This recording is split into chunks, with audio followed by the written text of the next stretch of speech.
Šiandien pagaminsime išradingąjį tinginių sumuštinį.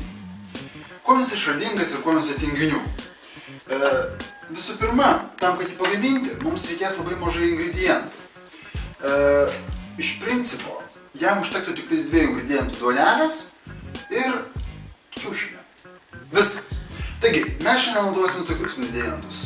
Kiaušinius, A klasės, sūrį, palendricą ir duonelę.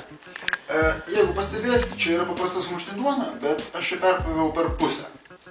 Jeigu kils problemų, tai paprasčiausias būdas. Paimate peilį, čia tiesiog reikia priderinti rankenėlę ir prispaudę jį čia, taip pjaunate va, palei lentutę.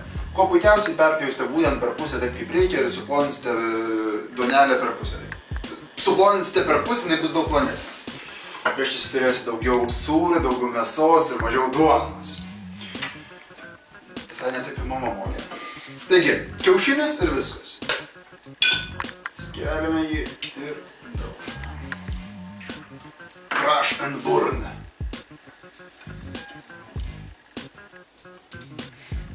Pavaliojam, kai žmonės. Va. Išterliojam.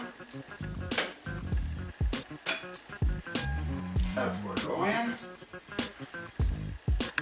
Kai kas sako, siūlo dėti dar ir pieną, bet tada pasidaro labai trapu. Taigi, įsigėrę. Dabar atsargiai sudedame sūrį ir palendricą.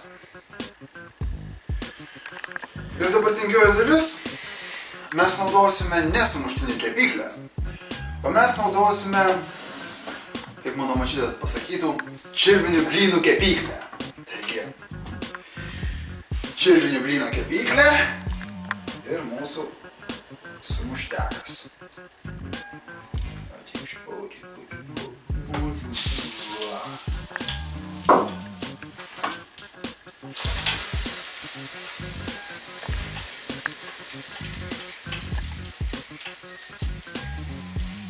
Nebijokit karts nuo karto patikrinti, ar iškepė.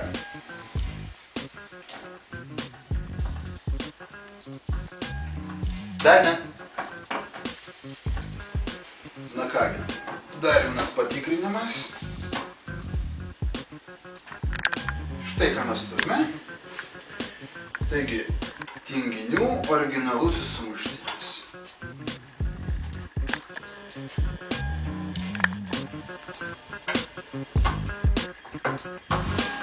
Skanaus.